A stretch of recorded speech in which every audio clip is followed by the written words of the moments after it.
Kita awali News Siang hari ini dari Jakarta. Setelah meresahkan karena meminta bayaran tidak masuk akal, sejumlah juru parkir liar di Pasar Tanah Abang ditangkap. Sebelumnya pemirsa, viral di media sosial, seorang wanita mengaku dipaksa membayar parkir liar sebesar Rp60.000.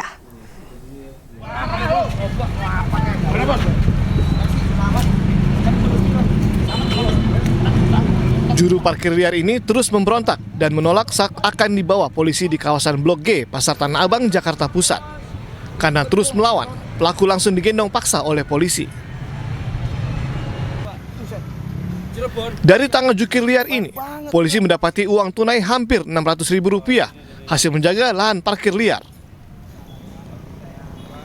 Aparat Reskrim Polsek Tanah Abang menangkap 5 juru parkir liar yang kerap meresahkan pengunjung dan warga di Blok G, Pasar Tanah Abang. Menurut para pelaku, perharinya mereka mampu meraup penghasilan hingga Rp500.000 dengan tarif parkir sebesar Rp30.000 hingga Rp50.000 untuk kendaraan roda 2 dan 4. Saya sih ikut kerja Pak Daeng aja, Pak. Daeng siapa? Pak Daeng yang di sini nih.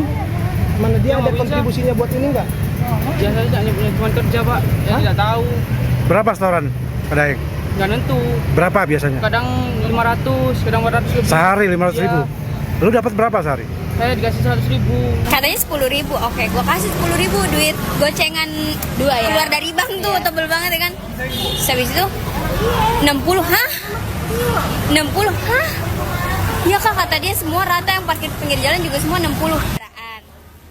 Terus langsung parkir. Razia ini digelar menyusul viralnya seorang wanita pengunjung Pasar Tanah Abang yang terkejut karena dimintai tarif sebesar Rp60.000 untuk jasa parkir liar kendaraannya. Polisi kesulitan memproses keluhan masyarakat lantaran tidak adanya korban yang membuat laporan resmi. Kendala kita di korban itu, korban tidak melakukan pelaporan. Yang kemudian kadang-kadang kita temukan pelakunya, korbannya ada, korbannya nggak mau ribet, nggak mau melanjutkan laporan ini karena memang mereka menganggap terlalu urusannya panjang. Gitu. Untuk diperiksa lebih lanjut, kelima jukir liar ini kemudian dibawa ke Polsek Metro Tanah Abang. Pengunjung Pasar Tanah Abang diimbau agar menggunakan lahan parkir resmi yang telah disediakan agar tidak menjadi korban dari juru parkir liar. Dari Jakarta, Rani Sanjaya, iNews melaporkan. Aksi unjuk rasa ratusan pengojek online di kantor perusahaan transportasi berbasis aplikasi di Kota Cirebon, Jawa Barat berujung ricuh. Tidak hanya di kantor aplikator, massa juga menggelar aksi di kantor Balai Kota Cirebon.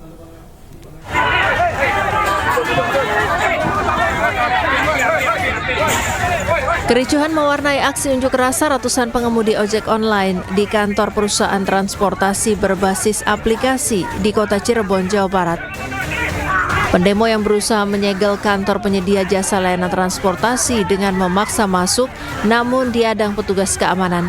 Saling dorong antara pendemo dan petugas keamanan tidak dapat terhindarkan.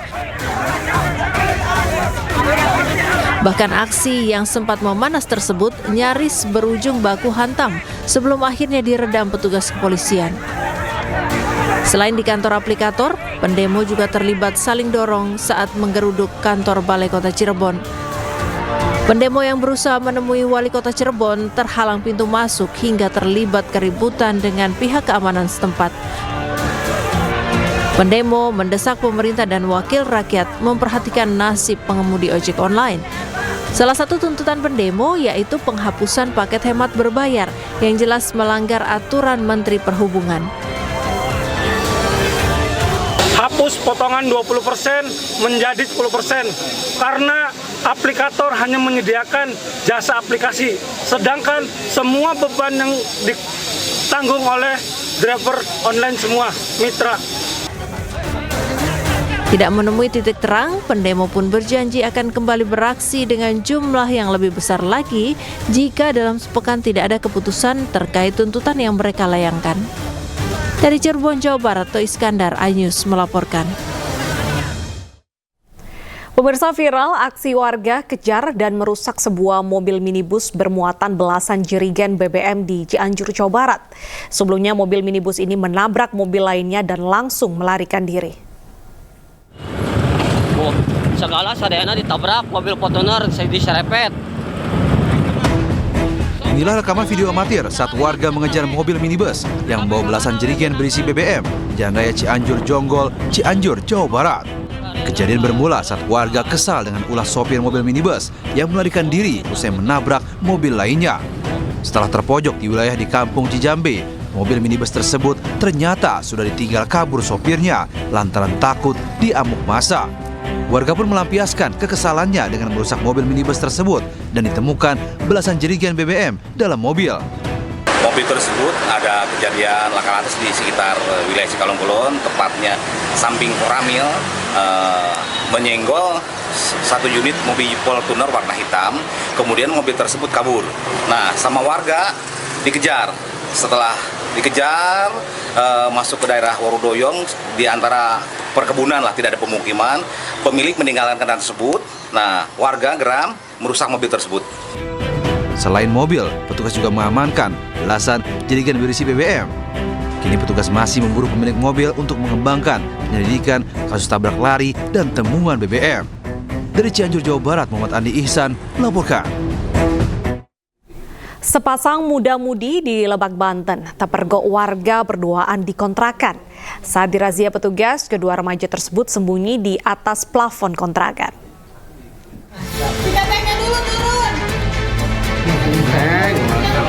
Sepasang remaja diamankan petugas dari atas plafon rumah kontrakan di Desa Rangkas Bitung, Lebak, Banten. Keduanya terpergok berbuat asusila di dalam kontrakan dan sempat tidak mengindahkan panggilan petugas. Petugas sempat memecahkan kaca jendela agar bisa masuk ke dalam kamar, namun tidak menemukan pasangan remaja tersebut. Setelah dicari, sepasang remaja tersebut ternyata bersembunyi di atas plafon. Dari penggerebekan, petugas juga menemukan 9 remaja lain tanpa surat nikah yang menginap di kontrakan tersebut. Di tempat tersebut juga ditemukan alat kontrasepsi yang diduga digunakan oleh para remaja. Menindaklanjuti adanya pengaduan dari masyarakat bahwa banyak terdapat kos-kosan atau kontrakan yang disalahgunakan. Di satu tempat kami tidak menemukan adanya para terduga ataupun orang yang memanfaatkan kamar kontrakan untuk perbuatan asusila. Namun di satu tempat lagi kami menemukan ada 9 orang terduga yang kami periksa dan kami bawa di kantor ini. Nanti hasil pemeriksaannya tentu akan disampaikan lebih lanjut setelah pemeriksaannya selesai, kami laporkan ke pimpinan. Para pasangan remaja kemudian dibawa ke kantor Satpol PP Lebak guna mendata dan diberikan peringatan. Tak hanya penghuni kontrakan, pemilik kontrakan juga mendapat sanksi tegas karena kontrakan miliknya sering kedapatan menyimpan pasangan remaja tanpa menikah. Dari Lebak, Banten, Iskandar Nasution, iNews melaporkan. Pemirsa, seorang anggota DPRD Sumatera Utara diduga menganiaya seorang pramugari Wings Air dalam penerbangan menuju Bandara Kuala Namu, Sumatera Utara. Menanggapi viralnya video, anggota DPRD Sumatera Utara membantah telah menganiaya pramugari.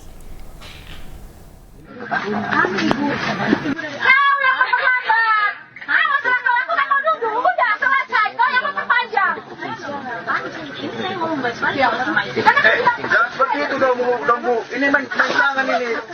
Jangan direkam. Makasih ya. Ini yang terlambat loh. Ini ada penumpang mental sama pramugari.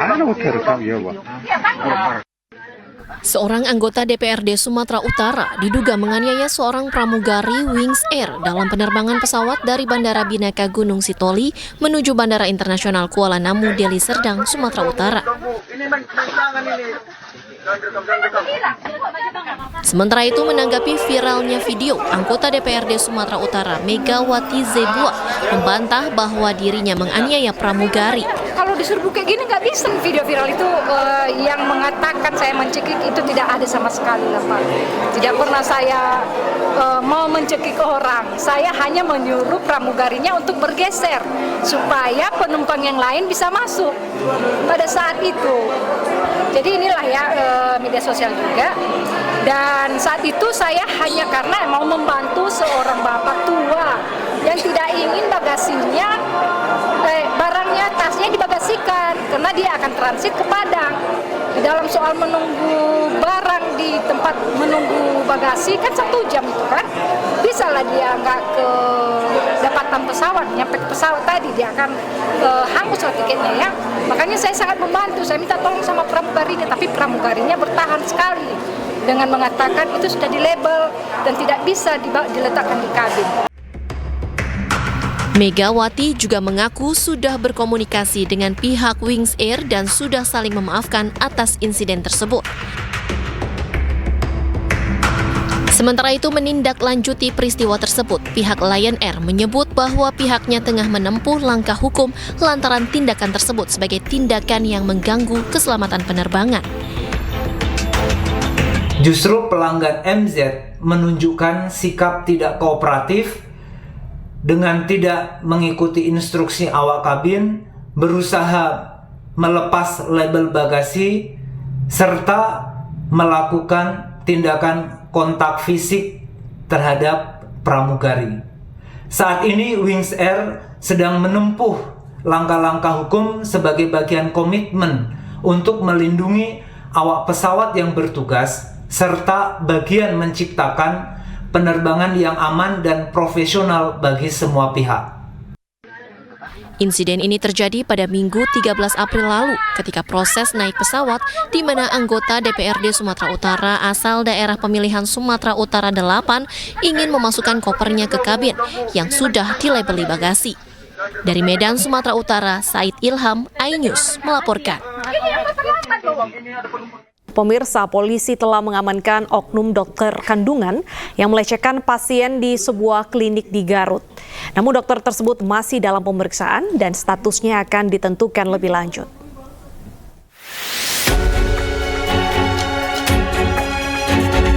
Setelah videonya viral, dokter kandungan yang melakukan pelecehan seksual terhadap pasien di sebuah klinik di Garut telah diamankan polisi.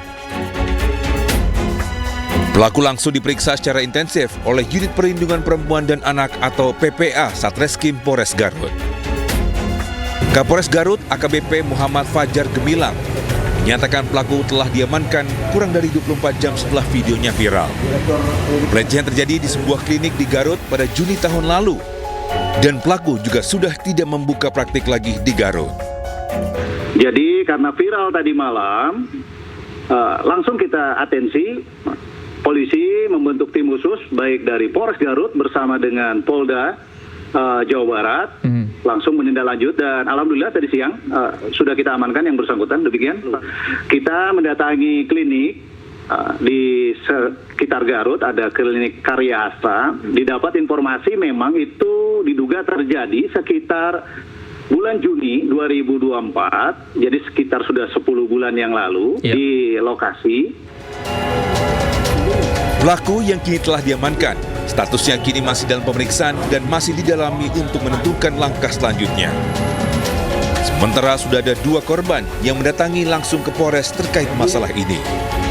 Dari Garut, Jawa Barat, II Solihin, iNews melaporkan. Sementara itu, pihak klinik tempat praktek oknum dokter kandungan cabul angkat bicara pemirsa. Oknum dokter kandungan itu berpraktek selama 2 tahun. Lama Bu, berprakteknya di sini Bu? Sekitar 2 tahun. Oh 2 tahun. Sejak tahun berapa Bu? 2023. Sampai sekarang, tapi sebenarnya kalau dari ini sudah tidak praktek lagi di sini. Itu sempat ada keluhan dari pasien yang disampaikan langsung ke pihak polisi? Ya, sempat ada keluhan. Kemudian saya juga sudah koordinasi dengan pihak kepolisian. Untuk selanjutnya kami serahkan kepada kepolisian. Bu merasa dirugikan nggak Bu dengan adanya viral ini?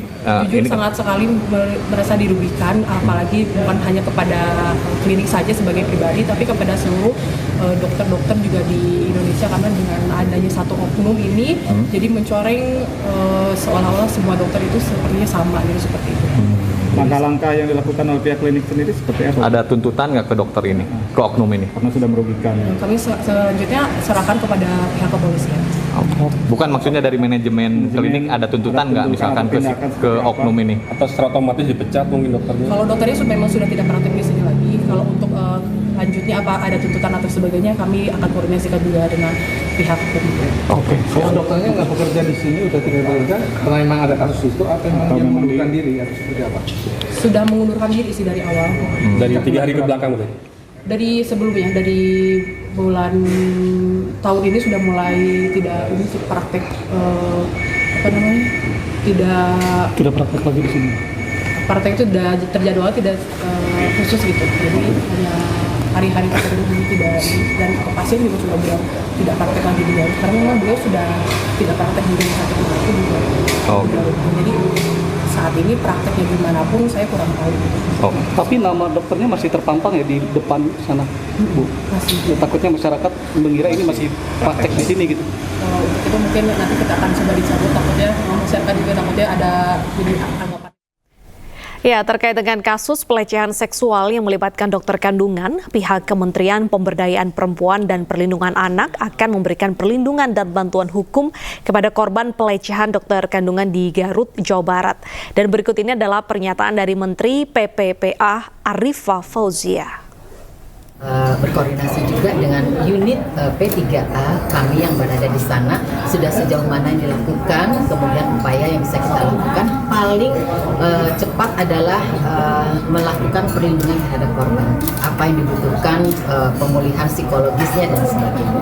Kalaupun perlu bantuan hukum, kami bisa membantu mengkoordinasikan, tetapi itu sebetulnya bukan wilayah kami, tapi akan melakukan.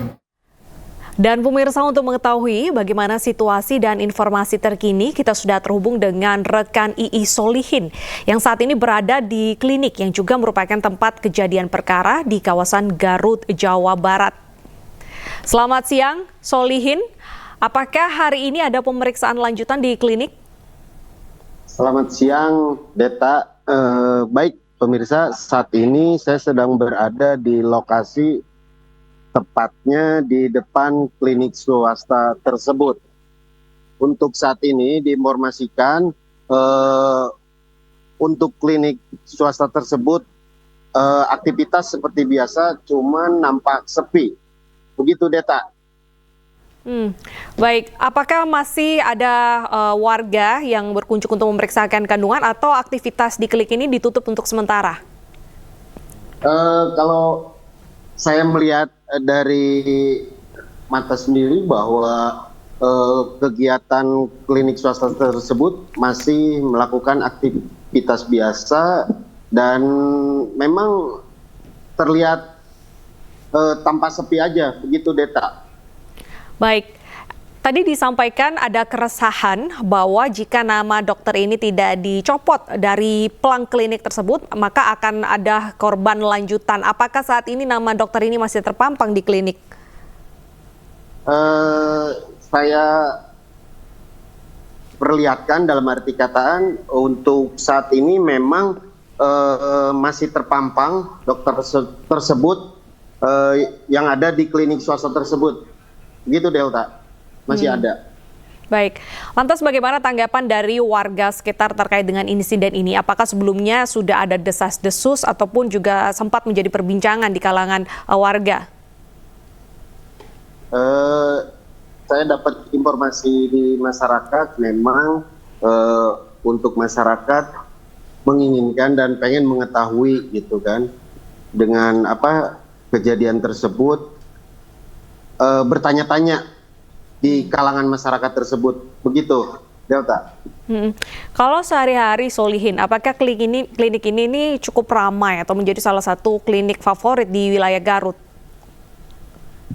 Kalau untuk klinik tersebut, kebetulan di Kabupaten Garut kan banyak, bukan berarti di sini aja banyak. Cuman untuk lihat dari kemarin sampai saat ini memang situasi klinik tetap berjalan dan buka seperti biasa. Begitu, Deta. Baik, berarti tidak ada aktivitas yang dihentikan sementara. Dan apakah saat ini sudah ada informasi terkait dengan pemeriksaan lanjutan?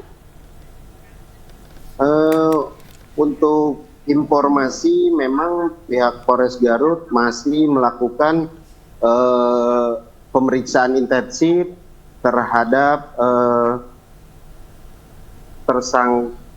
tersangka. Begitu, Deta. Baik, terima kasih Ii Solihin melaporkan langsung dari lokasi kejadian, tepatnya di kawasan Garut, Jawa Barat. Selamat bertugas kembali. Ya, belum usai kasus pemerkosaan oknum dokter PPDS di Rumah Sakit Hasan Sadikin Bandung, kini viral video dugaan pencabulan oknum dokter kandungan terhadap pasiennya di kawasan Garut. Dan berikut anggota Komisi 8 DPR RI, Atalia Praratia, yang menyatakan kejadian itu menggerus kepercayaan masyarakat terhadap profesi dokter. Karena di tengah situasi kita sedang berupaya untuk memulihkan kepercayaan publik ya terkait dengan kasus-kasus yang terjadi sebelumnya, khususnya yang di RSHS. Kita ini sedang mencoba agar supaya masyarakat kembali pulih kepercayaan terhadap fasilitas kesehatan yang disediakan oleh pemerintah. Saya melihat bahwa ini sesungguhnya berarti yang harus dilakukan adalah bagaimana kita bisa memperbaiki masalah yang sistemik ya. Jadi kaitannya dengan pengawasan menjadi sangat penting, bagaimana kode etik profesi juga menjadi sangat penting gitu ya. Apalagi ini kan kasusnya adalah kasus relasi kuasa ya. Relasi kuasa ini yang sedang muncul belakangan ini. Ini menurut saya menjadi satu hal yang bagi perempuan seperti kami ini agak mengerikan sekali, karena profesi dokter itu adalah profesi yang kita sebut sebagai penyelamat jiwa gitu. Kita datang kepada mereka itu adalah untuk berobat atau mungkin dalam situasi-situasi yang lebih sempit daripada itu, kaitannya dengan jiwa. Nah, maka tentu kita ingin memberikan semua yang bisa kita berikan, termasuk kepercayaan itu pada orang yang bisa kita percaya. Nah, ketika kasus-kasus ini muncul, ini dikhawatirkan itu akan terus menggerus kepercayaan masyarakat kepada profesi, khususnya profesi dokter. Jadi saya kira memang ruang untuk mereka bisa menyampaikan terkait dengan kekhawatiran mereka, begitu ya, itu perlu untuk disosialisasikan kembali. Nah, sebetulnya kita ini dari Kemen PPA itu punya yang namanya SAPA 129. Dari Komnas Perlindungan Anak juga ada, dan lain sebagainya juga ada, bahkan dari wilayah di Jawa Barat juga saya kira ada, begitu ya. Hanya mungkin sosialisasinya saja. Dan kadang-kadang karena tadi ya, karena kan untuk kasus yang di RSHS ini mereka itu dibius, sehingga mereka sendiri bingung itu apakah sebetulnya yang terjadi pada diri mereka gitu.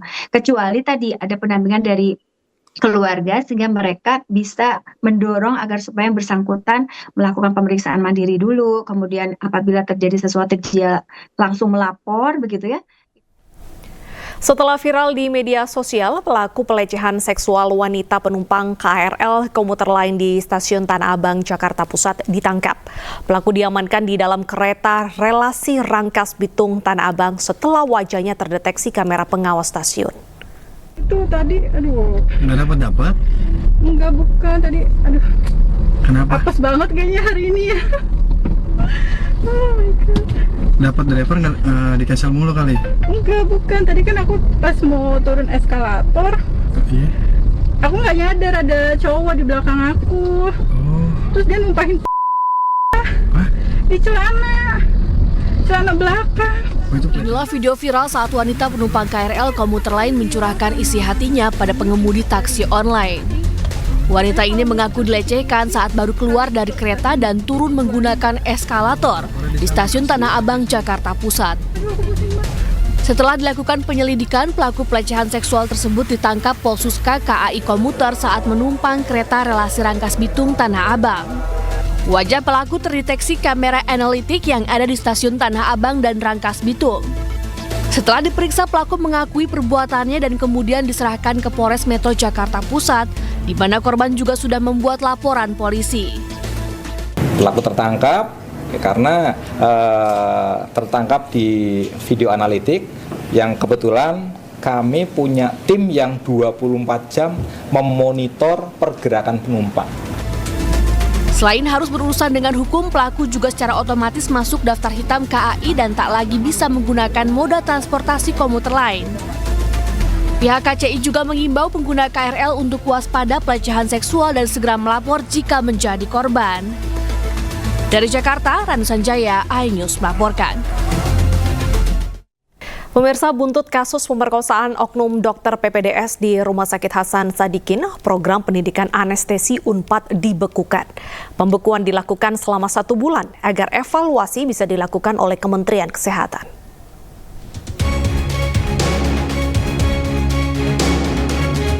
Kementerian Kesehatan membekukan program pendidikan anestesi Universitas Pajajaran di Rumah Sakit Hasan Sadikin, Bandung. Pembekuan ini buntut dari kasus pemerkosaan yang dilakukan oleh oknum dokter PPDS kepada keluarga pasien. Pembekuan program PPDS anestesi di Rumah Sakit Hasan Sadikin, Bandung berlaku selama 1 bulan untuk evaluasi. Selain itu, Kementerian Kesehatan juga akan mencabut surat izin praktik milik pelaku. Kita akan freeze dulu anestesi di dan untuk lihat kekurangannya mana. Kita perbaiki sambil jalan freeze dulu. Kita si paging satu, kita mau mengasah dari Kemenkes yang benar-benar baru sehingga dia bisa.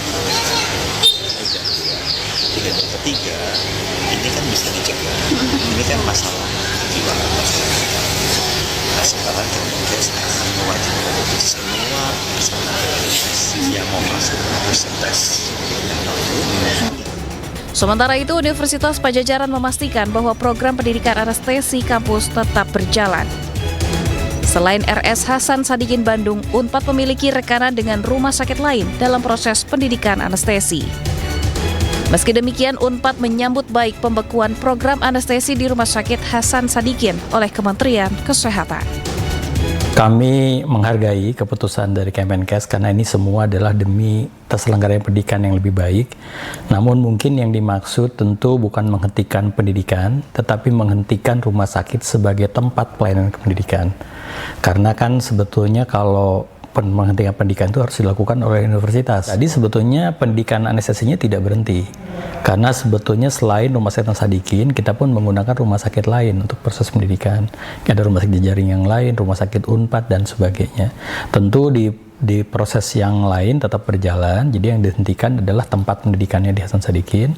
Tapi Unpad pun tentu tidak akan tinggal diam, semua proses akan kita evaluasi. Evaluasi internal juga akan dilakukan Fakultas Kedokteran Unpad untuk memperkuat edukasi hukum dan etika profesi.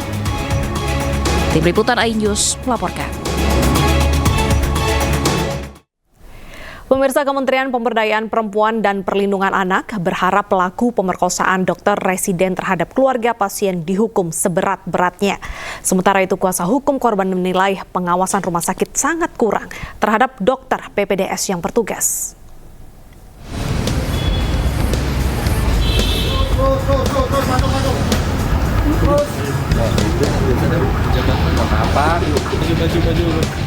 Wakil Menteri Pemberdayaan Perempuan dan Perlindungan Anak Indonesia Veronika Tan mendatangi Rumah Sakit Hasan Sadikin Bandung untuk melihat secara langsung lokasi pemerkosaan oleh oknum dokter residen Unpad terhadap keluarga pasien Senin lalu. Saat kunjungannya, Veronika menyebut akan mengawal kasus ini hingga tuntas karena pelaku harus diberi hukuman maksimal agar menjadi efek jera.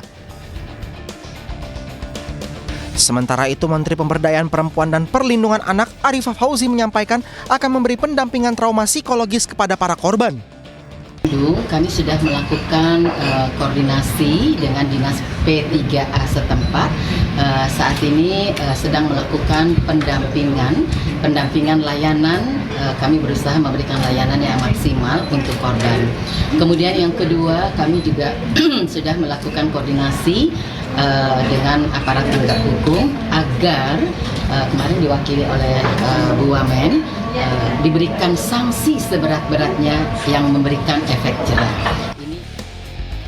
Terkait hal itu, kuasa hukum korban Ruli Panggabean menemui penyidik Polda Jawa Barat untuk memastikan hak-hak korban terpenuhi. Dia pun berharap ada potensi korban mendapat hak kompensasi dari rumah sakit akibat insiden ini. Saya sih akan memastikan bahwa hak-hak dia tidak terabaikan, ya, termasuk hak-hak pendatanya.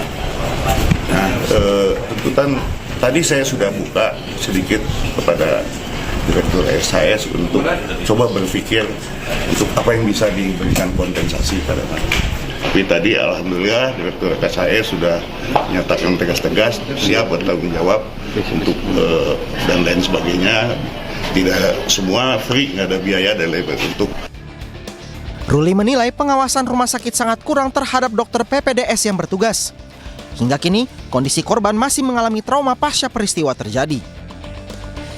Tim Liputan iNews melaporkan. Dokter residen anestesi Unpad Priguna Anugrah Pratama terancam 17 tahun penjara atas kasus pemerkosaan yang dilakukan di rumah sakit. 3 wanita menjadi korban pemerkosaan, 2 diantaranya pasien dan 1 anak pasien.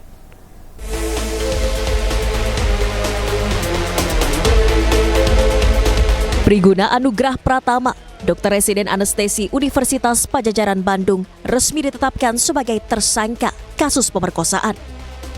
Polda Jawa Barat menjerat pelaku dengan pasal berlapis Undang-Undang Tindak Pidana Kekerasan Seksual dengan ancaman hukuman 17 tahun penjara. Perbuatan kejinya terungkap dari laporan yang dibuat oleh korban FH, anak dari seorang pasien di Rumah Sakit Hasan Sadikin Bandung. Priguna diduga melakukan tindak kekerasan seksual saat bertugas jaga di ruang IGD Rumah Sakit Hasan Sadikin dengan modus membius korbannya saat pengambilan sampel darah untuk donor. Dari hasil penyidikan, polisi kemudian mengungkap jumlah korban pemerkosaan dokter cabul ini bertambah tak hanya 1 orang, melainkan 3 orang. Selain anak pasien, pelaku juga diduga mencabuli 2 pasien Rumah Sakit Hasan Sadikin dengan modus yang sama. Dua-duanya kebetulan pasien. Pasien itu di peristiwa yang berbeda dan juga korban berbeda, waktu yang berbeda. Itu beda waktu dan beda beda orangnya. Tapi pelaku sama itu. Untuk kronologinya masih akan dilakukan nanti pendalaman terhadap para korban. Nanti kalau sudah kita mendapatkan keterangan korban, nanti kita beritahukan ke rekan-rekan semua. Sejauh ini penyidik kepolisian telah melakukan pemeriksaan terhadap 13 saksi guna pengembangan kasus pemerkosaan ini. Polisi juga telah melakukan olah TKP lanjutan untuk mengumpulkan barang bukti dan sampel swab dari tempat kejadian perkara di ruang perawatan pasien. Dari Bandung, Jawa Barat, Tim Liputan iNews melaporkan. Pemirsa, viral di media sosial Agus difabel menikah dengan pujaan hatinya. Namun pihak keluarga membantah Agus hanya melakukan tunangan.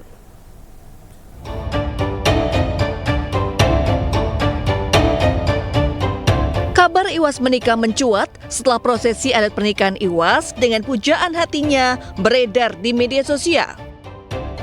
Prosesi pernikahan tetap digelar meski tanpa kehadiran Iwas sebagai mempelai pria. Sebagai pengganti, mempelai pria diwakilkan dengan sebilah keris dan disaksikan oleh pedanda, tokoh agama, serta keluarga kedua belah pihak. Saat dikonfirmasi, pihak keluarga menjelaskan jika acara tersebut hanya mepamit atau pertunangan secara sederhana, sementara acara selanjutnya menunggu Iwas bebas. Sebagaimana diketahui, saat ini Iwas masih menjalani rangkaian persidangan di Pengadilan Negeri Mataram. Ia didakwa melanggar tindak pidana kekerasan seksual sebagaimana diatur dalam Undang-Undang Nomor 12 Tahun 2022 dengan ancaman hukuman kurungan 12 tahun dan denda 300 juta rupiah. Kasus Iwas bermula saat ia dilaporkan oleh seorang mahasiswi berinisial MA ke Polda NTB. Usai ditetapkan sebagai tersangka, sejumlah pengakuan muncul dari korban lain. Total ada 15 orang yang disebut menjadi korban pelecehan oleh pria disabilitas tersebut.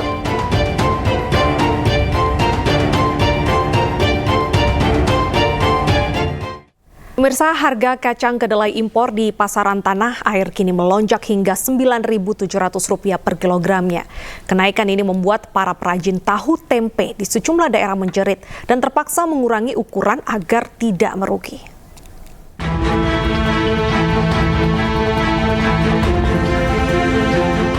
Tingginya harga kedelai impor membuat para perajin tahu dan tempe di Kota Salatiga, Jawa Tengah menjerit. Kini harganya mencapai Rp9.700 dari sebelumnya Rp8.000 per kilogramnya. Agar tidak merugi, mereka terpaksa mengurangi ukuran tahu dan tempe. Ketua Koperasi Produsen Tahu Tempe Indonesia, Kopti Jawa Tengah memprediksi harga kedelai impor akan terus melonjak mencapai Rp10.000 bahkan lebih.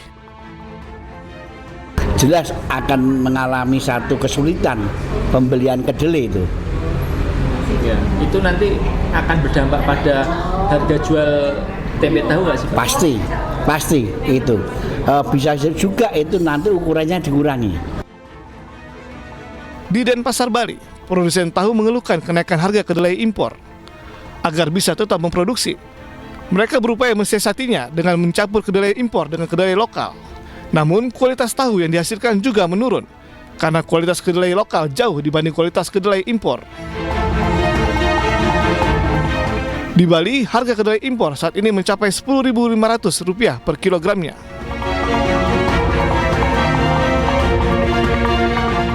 Kualitasnya tuh lebih menurun, cenderung turun karena tahunya tuh tipis ya Pak. Sarinya yang didapat dari kedelai lokal tuh sedikit dah gitu. Sedangkan kan kedelai impor tuh lebih banyak sarinya.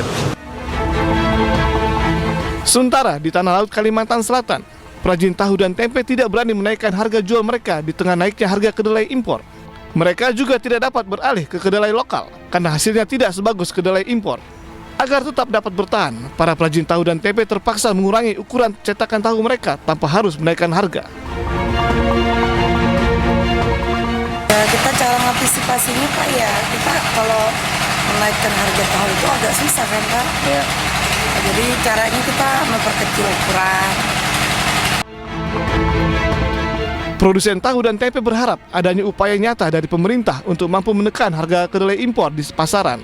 Ini agar mereka tetap bisa memproduksi dengan kualitas yang bagus dan tidak merugi. Tim Liputan iNews melaporkan.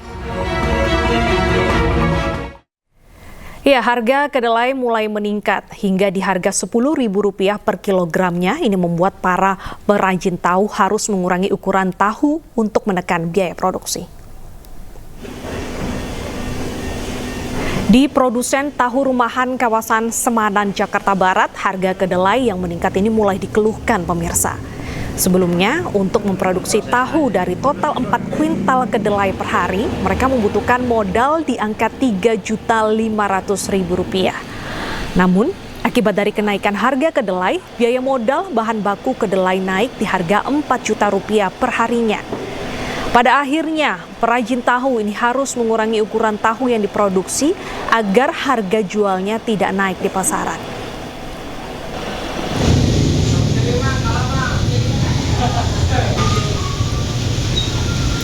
Sementara itu di sentra tahu Cibuntu, Kota Bandung, Jawa Barat, kenaikan harga kacang kedelai membuat biaya produksi meningkat.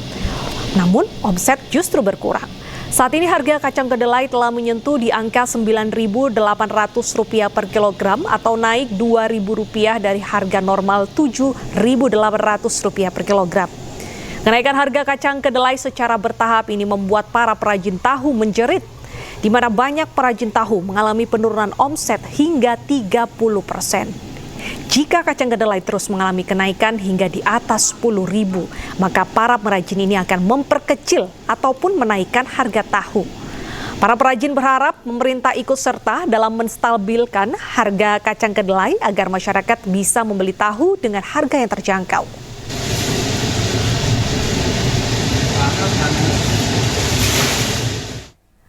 Dan untuk mengetahui bagaimana dampak dari naiknya harga kedelai bagi para produsen tahu, kita sudah terhubung dengan rekan Amrina Rida, langsung dari lokasi produksi tahu di kawasan Cengkareng, Jakarta, dan juga rekan Ervan David di Bandung, Jawa Barat. Kita sapa-sapa rekan terlebih dahulu, ada Amrina dan Ervan. Selamat siang rekan-rekan, kita ke Amrina terlebih dahulu. Apa siasat dari perajin tahu menghadapi harga kedelai yang naik, Amrina? Iya, Deta dan juga pemirsa, sebagai informasi sekarang kami melaporkan dari rumah produksi tahu di area Semanan, Jakarta Barat. Nah, kalau misal ditanya bagaimana proses produksi di sini, ini kita bisa melihat begitu ya, bahwa sekarang masih dilakukan adanya produksi tahu di rumah produksi tahu ini. Ini kita bisa melihat bahwa untuk proses produksi masih berlangsung dan ini adalah tahu yang diproduksi di sini. Memang kalau misalnya tadi apa yang menjadi siasat dari produsen tahu ini menghadapi kenaikan harga kedelai yang sekarang dikatakan berada di angka Rp10.000 per kilogramnya, yakni adalah dengan mengurangi ukuran tahu yang diproduksi. Ini kalau misalnya tadi kami melihat begitu dari proses produksi, di mana sekarang juga sedang dilakukan adanya proses pencetakan juga, begitu Deta dan juga pemirsa, kami bisa melihat bahwa untuk produk tahu yang diproduksi di sini, bahwa meskipun masih terus diolah, untuk ukurannya dikurangi begitu Deta dan juga pemirsa. Di mana kalau misalnya kami tadi sempat berbincang juga, untuk ukuran ini dikurangi sekitar 1 cm dikarenakan untuk menekan adanya biaya produksi dari produsen tahu ini. Dan sebagai informasi bahwa di rumah produksi tahu ini perharinya membutuhkan kurang lebih adalah 4 kuintal kedelai untuk memproduksi tahu-tahu yang sedang diproduksi di sini. Dan biasanya sebelum kenaikan harga kedelai ini, 4 kuintal kedelai ini membutuhkan modal kurang lebih adalah sekitar di harga Rp3.500.000. Namun sekarang karena ada kenaikan harga kedelai ini, maka untuk modal yang dikeluarkan oleh para produsen ataupun juga pemilik ini naik menjadi Rp4 juta untuk produksi tahu per harinya. Artinya kita bisa melihat bahwa ongkos ataupun juga modal yang dikeluarkan oleh produsen tahu di sini naik Rp500.000 dibandingkan harga-harga sebelumnya. Nah, meskipun demikian, memang kalau misalnya tadi dari produsen tahu di sini menyampaikan hal yang bisa dilakukan sekarang hanyalah mengurangi ukuran tahu saja, Deta dan juga pemirsa. Ini bisa dilihat di samping kami bahwa untuk tahu ukurannya dikurangi begitu, namun harganya memang tidak ditambah. Nah, untuk ukuran dari tahu ini memang untuk cetakannya masih sesuai, namun ketebalannya yang dikurangi kurang lebih adalah 1 cm. Dan untuk mengurangi ketebalan ini dilakukan agar nantinya produk-produk tahu yang ada di sini yang sudah jadi ke pasaran ini harganya tetap berada di harga normal, tidak naik lagi, karena kalau misalnya produk tahu yang di sini yang sudah jadi dinaikkan harganya, maka akan mendapatkan komplain dari para pembeli. Nah, tentunya Deta, ada harapan besar dari produsen tahu di sini agar nantinya pemerintah ini bisa mengeluarkan kebijakan agar harga kedelai yang sekarang di Indonesia masih bergantung pada kedelai impor dari Amerika Serikat ini bisa ditekan oleh kebijakan yang dikeluarkan oleh pemerintah agar para produsen tahu ini nanti masih bisa memproduksi tahu dengan harga yang normal dan juga akhirnya tidak dinaikkan harganya agar tidak membebani para masyarakat yang diketahui menjadikan tahu sebagai salah satu makanan favorit dari masyarakat. Kita nantikan bersama nanti bagaimana kebijakan yang akan dikeluarkan oleh pemerintah terkait dengan naiknya harga kedelai ini. Sementara demikian kembali ke studio, Deta. Baik, terima kasih Amrina. Langsung saja kita ke Bandung. Ada rekan Ervan. Ervan, jika di kawasan Cengkareng ini ukuran dari tahu sudah mulai dikurangi, bagaimana dengan di sana? Selamat siang, Deta dan juga pemirsa. Dalam kurun waktu 2 pekan terakhir, harga kacang kedelai yang ada di Indonesia naik secara signifikan dan hal tersebut berdampak pada para pengrajin tahu di kawasan sentra tahu Cibuntu, Kota Bandung, Jawa Barat. Dan dalam 1 hari ini, harga kedelai terus mengalami kenaikan dari harga Rp100 hingga Rp200 per kilogram. Sementara untuk harga normal sendiri, tahu dengan harga normal yaitu di angka Rp7.800, namun saat ini di angka Rp9.900 hingga Rp10.000 per kilogram. Dan meski demikian dapat diperlihatkan pemirsa bahwa meski mengalami kenaikan harga dari kacang kedelai, namun para pengrajin ini masih memproduksi tahu untuk memenuhi kebutuhan masyarakat terkait memenuhi kebutuhan masyarakat untuk memenuhi kebutuhan pokok. Dan kita dapat berbincang-bincang tahu yaitu Bapak Jamal. Selamat siang Bapak Jamal. Siang. Ya. Bapak Jamal, bisa diceritakan mungkin untuk harga tahu ini sendiri seperti apa mungkin? Kalau harga tahu kita masih sama seperti yang kemarin-kemarin, cuman ya harga kedelainya aja yang naik. mungkin bisa diceritakan juga untuk dampaknya sendiri seperti apa mungkin Pak Jamal? Ya dampaknya kita, misalnya sekarang untuk belanja kedelai ada tambahan modal lagi gitu kan. Jadi ya keuntungan kita berkurang. Ini dengan mensiasatinya sendiri seperti apa mungkin dengan kenaikan harga kedelai ini? Untuk sekarang kita belum disiasati, mungkin untuk ke depannya kalau emang terus naik ya mungkin dikecilin atau harganya naik. Seperti ini. Nah, Pak Jamal, mungkin ada harapan ke pemerintah sendiri seperti apa untuk menekan harga kedelai di pasaran?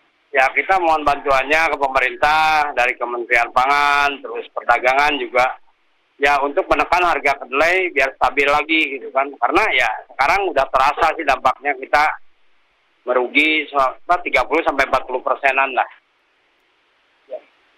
Data dan juga dapat diinformasikan juga bahwa para pengrajin tahu saat ini mengalami kerugian hingga 30-40% dalam satu hari. Hal tersebut dikarenakan harga kedelai di pasar di Indonesia terus mengalami kenaikan 100 hingga 200 rupiah per kilogram, dan para pengrajin juga berharap agar pemerintah dapat menekan harga agar stabil. Demikian data.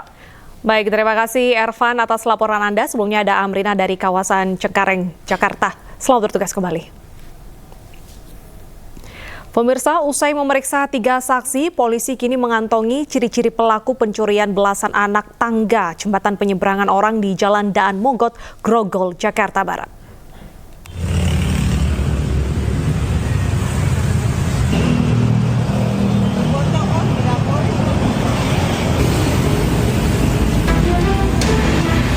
Hilangnya belasan anak tangga di jembatan penyeberangan orang di Jalan Daan Mogot Grogol, Jakarta Barat viral di media sosial.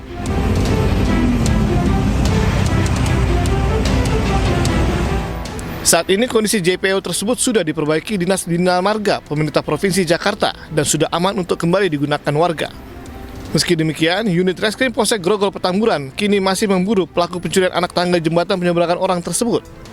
3 saksi telah dimintai keterangan dan ciri-ciri pelaku yang lebih dari 1 orang juga telah diketahui. Kita lakukan penyelidikan, menanyai kepada pedagang asongan yang ada di sana, juga tukang ojek semua. Jadi memang sempat terlihat beberapa hari sebelumnya ada warga yang mencopot besi tersebut, lalu ditegurlah sama warga tersebut, kemudian langsung kabur dengan membawa besi tersebut. Sementara itu, Wakil Gubernur Jakarta Rano Karno juga sudah meninjau kondisi JPO yang pijakan tangganya dicuri orang tidak bertanggung jawab tersebut. Mengantisipasi terulangnya kasus serupa, Pemprov Jakarta akan memasang kamera pengawas di fasilitas umum dan fasilitas sosial. Masyarakat juga diajak untuk turut menjaga dan mengawasi semua fasilitas untuk umum ini. Dalam tanda kutip, ya tapi istilahnya kalau kita kan kreatif. Mau dibor, mau dilas, kalau mau dicolong ya bisa aja caranya kan. Nah jadi artinya saya cuma menghimbau kepada masyarakat Jakarta, ayo kita jaga. Ini barang kita bersama untuk kepentingan masyarakat kita. Jadi kita harus jagalah. Mudah-mudahan ini terakhir lah, jangan terjadi lagi seperti ini. Sebelumnya, plat besi pijakan anak tangga hilang dicuri di jembatan penyeberangan orang Jalan Daan Mogot Tanjung Duren Utara, Grogol Petamburan, Jakarta Barat. Sedikitnya ada 10 besi pijakan anak tangga raib hingga membuat warga harus berhati-hati saat melintas di JPO tersebut. Dari Jakarta, Miftahul Gani, iNews melaporkan. Petugas gabungan merazia kendaraan bus dan truk yang tidak lolos uji emisi di Jalan Supriyadi, Ciracas, Jakarta Timur. Dari razia tersebut, lebih dari 20 kendaraan yang tidak lolos uji emisi dan mendapatkan tilang atau denda.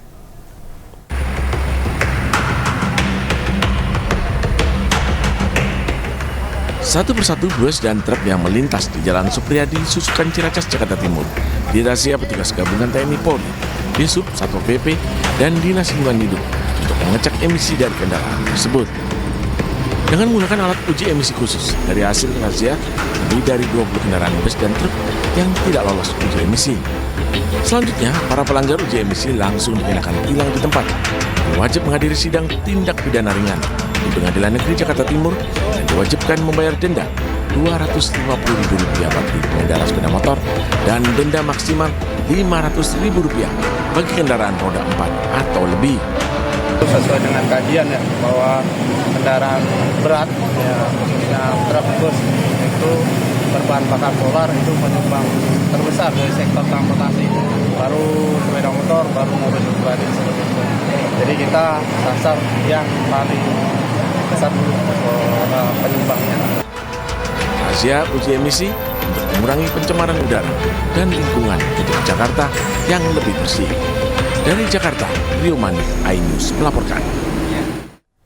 Kita beralih ke informasi selanjutnya. Pemirsa, Presiden Prabowo bertemu dengan wakil pertama Perdana Menteri Federasi Rusia, Denis Marturov, di Istana Kepresidenan Jakarta.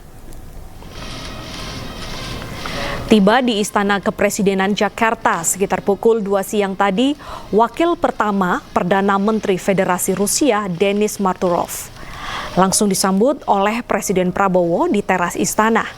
Keduanya kemudian langsung menggelar pertemuan tertutup didampingi oleh masing-masing delegasi. Presiden Prabowo sendiri didampingi oleh Menko Perekonomian Airlangga Hartarto, Mensesnek Prasetyo Hadi, dan Sekretaris Kabinet Mayor Teddy Indrawijaya. Istana menyebut pertemuan dalam rangka penguatan hubungan bilateral. Pertemuan juga membahas sejumlah agenda strategis.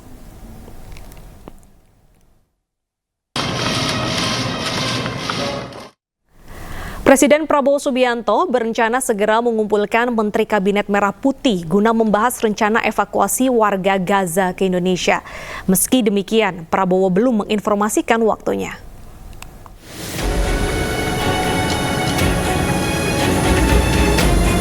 Menteri Koordinator Politik dan Keamanan Budi Gunawan mengatakan, Presiden Prabowo Subianto berencana akan mengumpulkan Menteri Kabinet Merah Putih untuk membahas rencana evakuasi warga Gaza ke Indonesia. Budi Gunawan juga mengungkapkan akan ada rapat khusus terkait hal tersebut.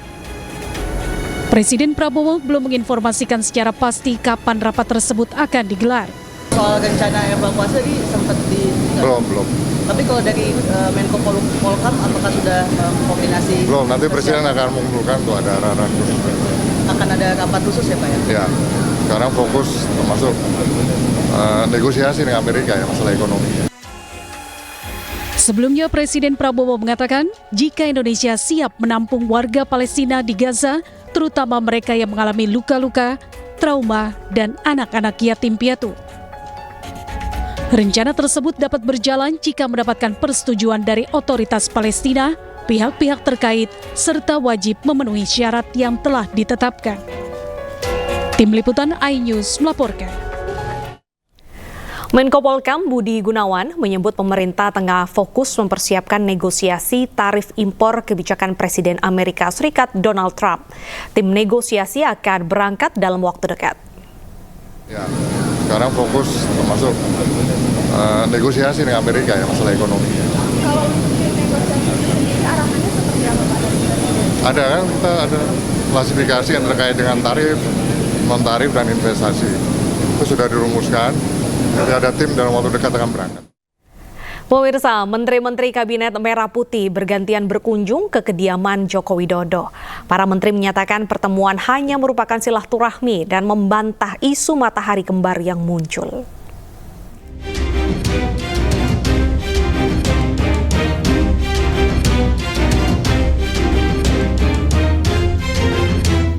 Meski tak lagi menjabat, Presiden ke-7 RI Joko Widodo masih dikelilingi sejumlah pejabat di pemerintahan Prabowo Gibran. Bertajuk silaturahmi, sederet menteri berdatangan ke rumah Jokowi di Solo, Jawa Tengah. Di antaranya Menteri Koordinator Bidang Pangan Zulkifli Hasan, Menteri ESDM Bahlil Lahadalia, Menteri Kelautan dan Perikanan Sakti Wahyu Trenggono, Menteri Kesehatan Budi Gunadi Sadikin, hingga Ketua Dewan Ekonomi Nasional Luhut Binsar Panjaitan. Eksistensi pengaruh Jokowi terungkap setelah sejumlah menteri masih menganggap Jokowi sebagai pemimpin. Silaturahim sama bekas bos saya, sekarang masih bos saya. Apa aja Pak yang diobrolin Pak? Ya, kesehatan dan sebagainya. Saya sehat, beliau sehat, dan minta arahan-arahan, banyak sekali saya harus belajar. Apa aja Pak arahannya, Pak? Ya, arahan untuk kemajuan dalam memimpin KKP. Silaturahmi karena Pak Jokowi kan teman saya, jadi saya sama Ibu silaturahmi, mohon maaf lahir dan batin, ya doain supaya Pak Presiden Bapak Ibu sehat karena sudah masih jadi Menteri Kesehatan kan. Kalau Pak Jokowi sehat kayak gini kita senang.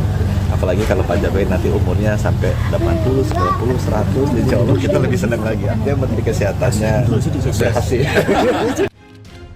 Fenomena banyaknya Menteri Kabinet Merah Putih yang sowan ke Jokowi menimbulkan beragam tafsir. Apalagi silaturahmi dilakukan saat Presiden Prabowo melawat kelima negara di Timur Tengah. Politisi PKS Mardhani Alisera menyebut bahwa silaturahmi merupakan hal yang baik, namun ia mewanti-wanti terjadinya matahari kembar. Namun Menteri ESDM Bahlil Lahadalia membantah pernyataan Mardhani Alisera. Bahlil menyatakan bahwa semua Menteri Kabinet Merah Putih berada di bawah komando Presiden Prabowo. Jangan lagi ada pertanyaan tentang konsolidasi ke yang lain. Konsolidasi kami kepada Bapak Presiden Prabowo dan Wakil Presiden Mas Gibran. Menteri ini sekarang semuanya di bawah perintah dari Pak Presiden Prabowo. Titik. Sedangkan Ketua DPR RI Puan Maharani ikut merespon adanya isu matahari kembar. Puan menegaskan bahwa presiden saat ini adalah Prabowo Subianto. Matahari kembar presiden saat ini Presiden Prabowo Subianto. Sementara itu Presiden Prabowo Subianto akan mengumpulkan semua menterinya usai kembali dari lawatan ke negara-negara Timur Tengah. Tim Liputan iNews melaporkan. Ya, tidak hanya menteri-menteri, Gubernur Jawa Timur Khofifah Indar Parawansa ditemani Kapolda dan Pangdam juga sowan ke rumah Jokowi di Solo. Khofifah mengaku kedatangannya untuk silaturahmi sekaligus membahas ekonomi.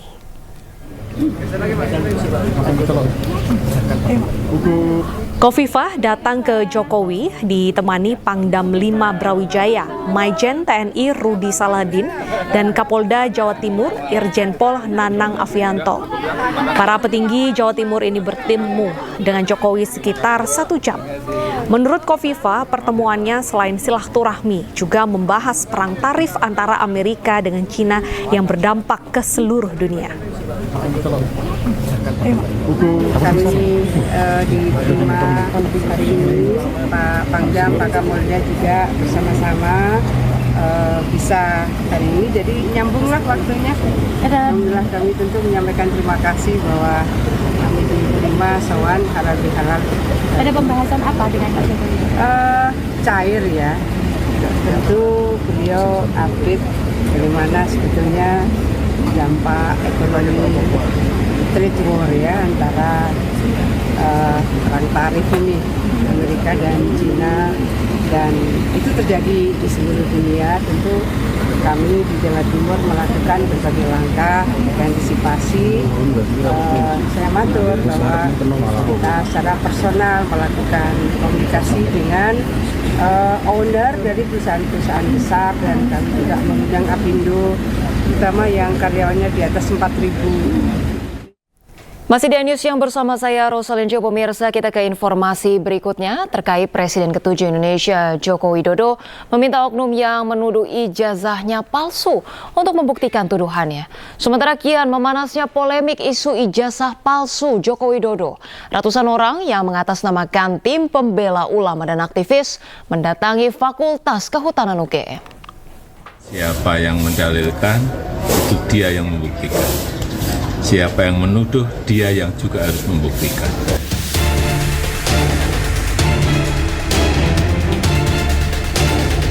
Polemik isu ijazah palsu Presiden ke-7 Indonesia Joko Widodo kian memanas. Meskipun sudah disampaikan dengan jelas oleh pihak Universitas Gadjah Mada Yogyakarta bahwa ijazah Jokowi asli, banyak pihak yang masih menuduh dan melayangkan gugatan kepada Joko Widodo. Semakin memanasnya isu ijazah palsu tersebut membuat Joko Widodo dan tim pengacaranya mempertimbangkan untuk menempuh langkah hukum apabila masih ada oknum yang mempersoalkan isu tersebut. betul-betul kita ini kuliah di Fakultas Kehutanan, betul-betul ijazahnya dikeluarkan oleh Universitas Gadjah Mada dan sudah disampaikan tidak hanya sekali kan oleh rektor, dekan sudah disampaikan, sudah dibuka seperti itu. Tapi kalau masih urusan huruf lah, urusan nanti urusan angka, urusan kalau itu udah. Dan yang paling penting, siapa yang mendalilkan itu dia yang membuktikan. Siapa yang menuduh dia yang juga harus membuktikan. Saya rasa itu.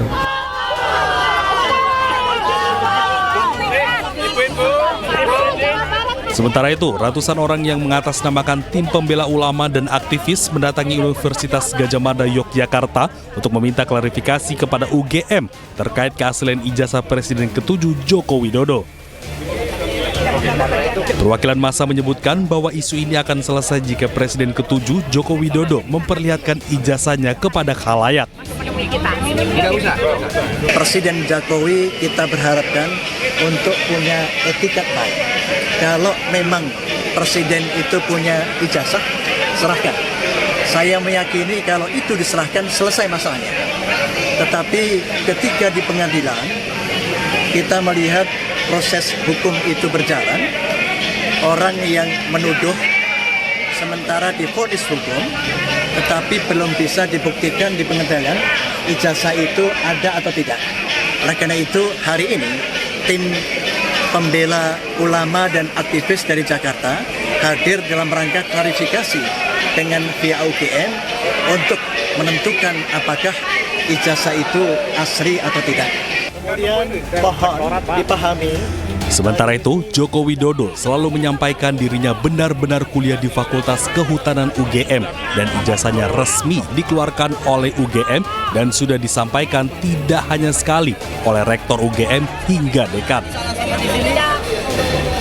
Dari Solo, Jawa Tengah dan Sleman, Yogyakarta, Heru Trijoko Stepiantoro, iNews melaporkan. Pemirsa, kasus dugaan perselingkuhan yang menjerat mantan Gubernur Jawa Barat Ridwan Kamil dengan model majalah dewasa Lisa Mariana terus bergulir. Lisa Mariana bahkan mengaku mempunyai anak dari Ridwan Kamil. Tidak hanya itu, pemirsa, Ridwan Kamil juga kini dibidik KPK dalam dugaan korupsi pengadaan iklan Bank Pembangunan Daerah Jawa Barat dan Banten.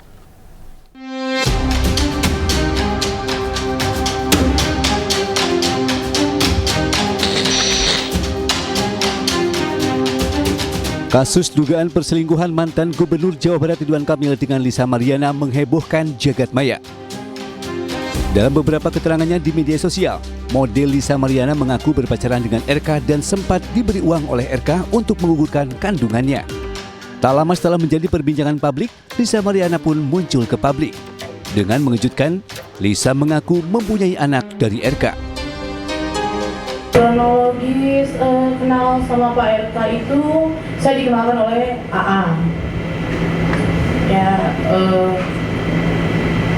dikenalkan oleh AA, berlanjut ke medsos dan Pak RK sendiri yang men-DM saya di Instagram. Ini tahun berapa? Awal 2021 di bulan Mei. Sementara pengacara Ridwan Kamil, Muslim Jaya Butar-Butar, membantah tuduhan Lisa Mariana. Enggak, itu bohong, tidak ada. Karena mekanisme kan jelas, kan begitu. Jadi sekali lagi, kami kan sudah sampaikan tadi bahwa proses tes DNA seyogianya, ingat sekali lagi, seyogianya itu melalui proses pengadilan. Karena itu melalui proses implikasi. Jadi bagian dari proses hukum yang akan dilakukan. Namun sekali lagi tentunya kesepakatan kedua belah pihak, ya kalau memang tanpa melalui pengadilan sih oke saja Pak. Hari ini saya bilang tadi Pak RK siap untuk melakukan tes DNA secara mandiri bahasanya kalau begitu ya. Dan bisa dilakukan itu dan tentunya agar apa? Tidak dosa di antara kita. Kira-kira begitu jawabannya. Pak, berarti akan diselesaikan secara kekeluargaan kah atau tetap di jalur hukum? Kan sesuai tadi saya sampaikan, ya ini kan harus dilakukan proses hukum. Nah, namun demikian semuanya tentunya ini kan negara kita negara hukum. Nah tentunya dilakukan sesuai dengan proses hukum. Kira-kira begitu.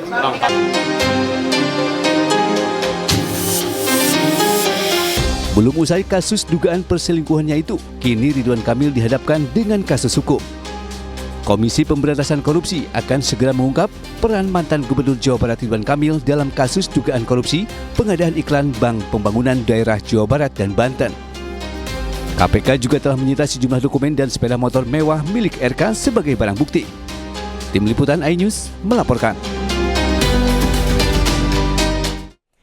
Pemirsa, dalam program Rakyat Bersuara, praktisi hukum Fahra Tabas menilai pernyataan Lisa Mariana mengenai kronologi pertemuannya dengan Ridwan Kamil tidak masuk akal.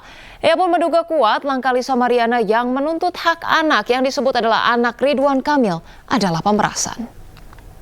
Tadi Mas sudah ngomong ya bahwa apabila dia ada kepentingan, jadi kita jangan juga ngomong ini kesana kemari.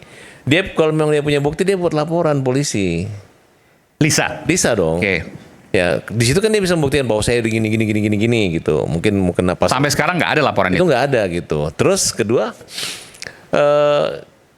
masalah budaya. Kalau dalam hukum Islam ini orang yang berzina ada suami istri itu semua diam-diam harus ada saksi 4. Ketahuan benar dirajam. Nah ini terbalik. Nggak ada yang tahu beritahu, membuktikan segala macam, nggak takut ya. Berarti hukum kita nggak menjangkau ke situ. Nah untuk dalam hal ini tadi Pak Bupati Purwakarta udah sangat bijaksana. Gue pikir tadi wah ini orangnya Pak KDM jangan salah mau hantam Ridwan Kamil, tapi jawabnya bagus Pak. Bapak asal Pak Ridwan minta maaf itu kalau Pak Ridwan Kamil sudah terbukti dihukum dia meringankan hakim boleh, tapi kalau dia merasa tidak, ini perkara pemerasan kok. Tujuannya uang, ditunggu muncul nggak uang gitu. Ya. Bahkan ketika ada chat yang palsu katanya di 2,5 miliar dipamerin. Kalau saya malu tuh, cuman 2,5 miliar harga daripada damai dipamerin.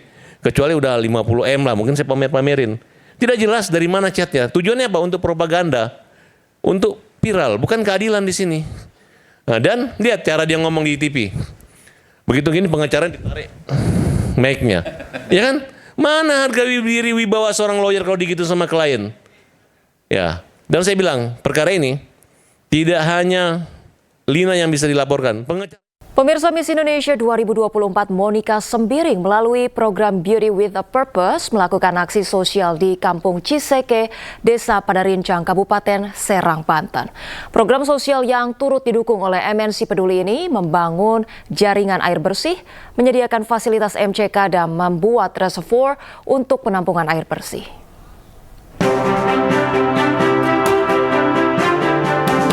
Founder and Chairwoman of Miss Indonesia Organization, Liliana Tanusudibio, menandatangani prasasti bantuan program Beauty with a Purpose Miss Indonesia di MNC Bank Tower, Kebon Sirih, Jakarta Pusat.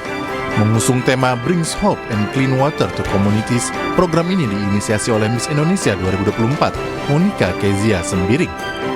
Program yang didukung penuh MNC Peduli ini nantinya akan menjalankan berbagai aksi sosial seperti membangun jaringan air bersih, menyediakan fasilitas MCK, dan membuat reservoir untuk penampungan air bersih di Kampung Ciseke, Desa Padarincang, Kabupaten Serang, Banten. Saya melihat bahwa Kampung Ciseke ini krisis dengan air bersih, yang mana mereka tidak punya saluran air bersih sama sekali, di mana di kampung itu mereka mandi, cuci, buang air semua di sungai yang sama. Jadi dengan adanya proyek ini saya dapat berbangga bahwa inisiasi dari Monik sendiri itu sangat-sangat luar biasa, bahwa dengan adanya saluran yang diciptakan, terus ada reservoir juga dan ada MCK, mereka mempunyai kehidupan yang lebih layak. Puji Tuhan, proyeknya sudah selesai pembangunan. Sekarang di Ciseke udah ada MCK, ada juga penampungan air, dan juga di situ pipanya sudah selesai dibangun.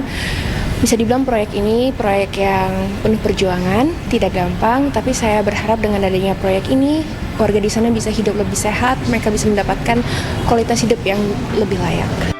Beauty with a Purpose merupakan karakter perempuan Indonesia yang memiliki semangat untuk saling membantu dan peduli terhadap sesama, sehingga dengan kehadirannya program ini mampu memberikan manfaat bagi masyarakat luas. Tim Liputan iNews melaporkan. Kita ke informasi olahraga pemirsa. Megawati Hangestri Pertiwi resmi meninggalkan klub Liga Voli Korea Red Sparks. Kepergiannya membuat sang pelatih menangis.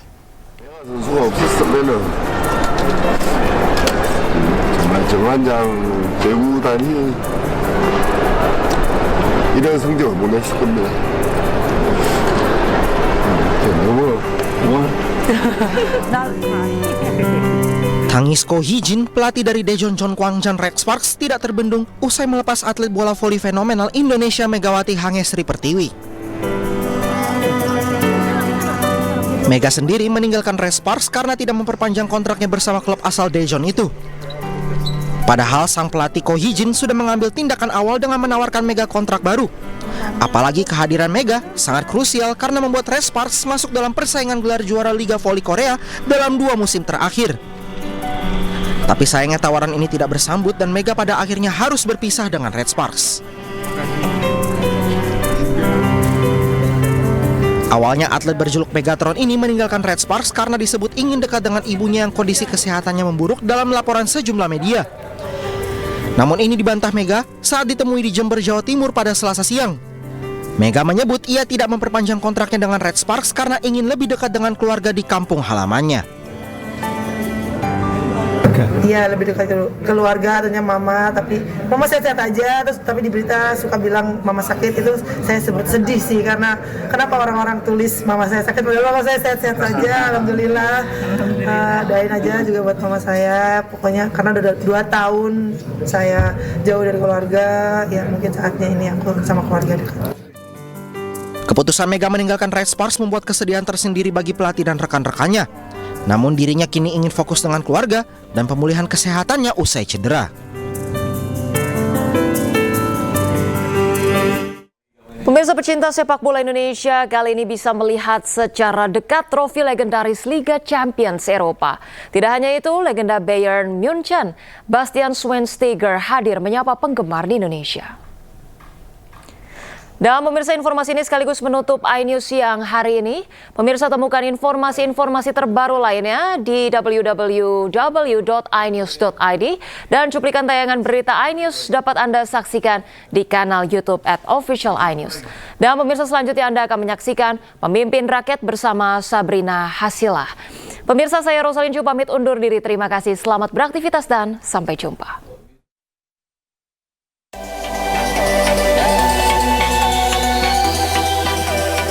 Trofi legendaris Liga Champions Eropa hadir di Indonesia lewat Tur Trofi Liga Champions 2025. Rangkaian kegiatan dibuka di pusat perbelanjaan di kawasan Sudirman, Jakarta, di mana pecinta sepak bola Indonesia bisa berfoto bersama dengan trofi yang biasa disebut si kuping besar.